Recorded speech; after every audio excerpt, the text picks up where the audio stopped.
بسم اللہ الرحمن الرحیم۔ اعظم امیزنگ انفارمیشن یوٹیوب چینل کے سننے اور دیکھنے والوں کو السلام علیکم۔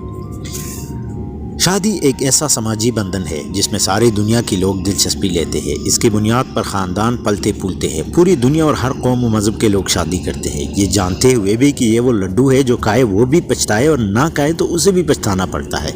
شادی ایک مقدس فریضہ ہے جس کی ادائیگی ہر شخص کو بھلی لگتی ہے کہ میاں بیوی ایک دوسرے کے دکھ سکھ کے ساتھی ہوتے ہیں۔ شادی کے موقع پر ہر ملک کے خاندان اپنے اپنے رواج کے مطابق مختلف رسومات ادا کرتا ہے۔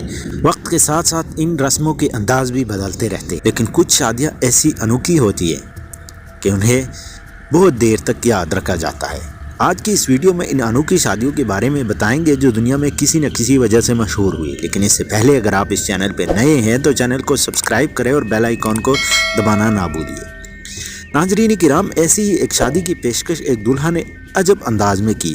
گھٹنوں کے بل بیٹھ کر پھول پیش کرنا اور شادی کی پیشکش کرنا، یہ تو آپ نے بہت سی فلموں میں دیکھا ہوگا، لیکن اس نوجوان نے تو ڈرامے کی حد کر دی۔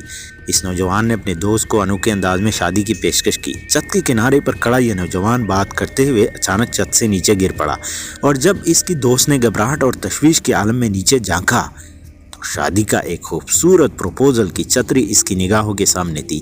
ظاہر سی بات ہے کہ اس انوکھے انداز میں پروپوز کیے جانے کے بعد کون لڑکی ہے جو انکار کر سکتی ہے۔ ناظرین، دنیا میں ایسے لوگوں کی کمی نہیں جو اپنی شادی پر کچھ انوکھا کرنے کے لیے اچھوتا انداز اپناتے ہیں۔ برطانوی شہر سنڈرلینڈ میں سے تعلق رکھنے والی 43 سالہ کلیرا فیلون اور 38 سالہ پالورتی کا شمار بھی ایسے ہی افراد میں کیا جائے تو کچھ غلط نہ ہو، جنہوں نے اپنی شادی پر روایتی پرتعیش گاڑیوں میں سفر کرنے کے بجائے کچرا جمع کرنے والی ٹرک کو ترجیح دی۔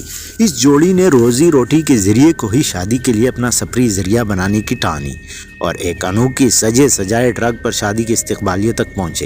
ناظرین، شادیاں تو آپ نے بہت دیکھی ہوگی، مگر ایک دوسرے پر بندوقیں تان کر زندگی بھر ساتھ نبھانے کا عہد کرتے جوڑے آپ کو کبھی نظر نہیں آئے ہوں گے۔ جی ہاں، امریکی عوام میں آج کل ایک نیا ہی رجحان پانے لگا ہے، وہ یہ کہ دلہا اور دلہن ہاتھوں میں بندوقیں اٹھائے شادی کرتے ہوئے نظر آتے ہیں، جس کے بعد وہ نشانہ بازی کرنے پہنچ جاتے ہیں۔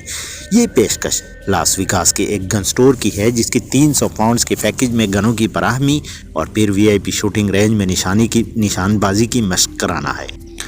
پیراگوئے کے ایک ضعیف جوڑے نے 80 سال تک اکٹھے زندگی گزارنے کے بعد مذہبی طور پر شادی کر لی ہے۔ شادی کے لیے عمر کی بھی کوئی قید نہیں۔ شاید یہ دنیا کا معمر ترین جوڑا ہے جس میں دلہے کی عمر 103 جبکہ دلہن کی عمر 99 برس ہے۔ دلہا ویل چیئر پر بیٹھ کر شادی کی تقریب میں شریک ہوئے۔ اس شادی کی تقریب جوڑے کی گھر کی لان میں ہوئی۔ شادی کی تقریب میں ان کی 8 بچے، 50 نواسے، نواسیوں، پوتے پوتیوں، 35 پڑپوتے، پڑپوتیوں، پڑنواسے، پڑنواسی اور ان کی اگلے نسل کے 20 بچوں نے شرکت کی۔ ناظرین، فلمیں تو بہت سے لوگ دیکھتے ہیں، لیکن کچھ لوگ انہیں خود پر اتنا سوار کر لیتے ہیں کہ حقیقی زندگی میں بھی ویسا ہی کرنے کی کوشش کرتے ہیں۔ یقین نہ آئے تو امریکی ریاست انڈیانا میں ہونے والی اس انوکھی شادی کو ہی دیکھ لے، جس میں دلہا دلہن سے لے کر وہاں آئے ہوئے مہمانوں نے بھی فلموں میں نظر آنے والے خوفناک کردار زومبی بن کر شرکت کی۔ اس ڈراؤنی شادی میں شریک مہمانوں نے بھوتوں، چڑیلوں کا روپ اس مہارت سے دھارا کہ انہیں دیکھ کر واقعی حقیقت کا گمان ہوتا تھا۔ ناظرین، ہمالیہ کے دلکش بادشاہ کی شادی ایک حیران کن شادی بھوٹان کے شاہ جگمے گھسیر کی ہے، جنہوں نے اپنے کالج کی دوست سے شادی کی۔ بھوٹان کے 31 سالہ بادشاہ جگمے گھسیر نے اپنی کالج کی دوست اور ایک عام لڑکی جیٹسن پیما سے شادی کی۔ اس شادی کا جشن مسلسل 3 روز تک منایا گیا۔ دلہا اور دلہن ایک دوسرے کو 14 سال سے جانتے تھے اور ان کا آپس میں میل ملاپ تھا۔ شادی کی تقریب دارالحکومت پناکا میں ہوئی۔ جگمے گھسیر بھوٹان کے 5ویں بادشاہ ہے۔ وہ امریکہ اور برطانیہ سے فارغ التحصیل ہے۔ انہیں ہمالیہ کا دلکش بادشاہ بھی کہا جاتا ہے۔ وہ 2008 میں تخت نشین ہوئے تھے۔ شادیوں کا یہ سلسلہ یوں ہی جاری ساری رہے گا۔ آنے والے اپنے دور میں ان شادیوں کے نئے انداز اپنائیں گے، لیکن شادی ہر شخص کی زندگی کا ایک ایسا واقعہ ہے جسے لوگ چاہیں بھول جائے، لیکن دلہا اور دلہن کو یہ دن ہمیں یاد رہتا ہے۔ ناظرین، اگر یہ ویڈیو آپ لوگوں کو پسند آئی ہو تو ویڈیو کو لائک اور شیئر ضرور کریں۔ اللہ حافظ۔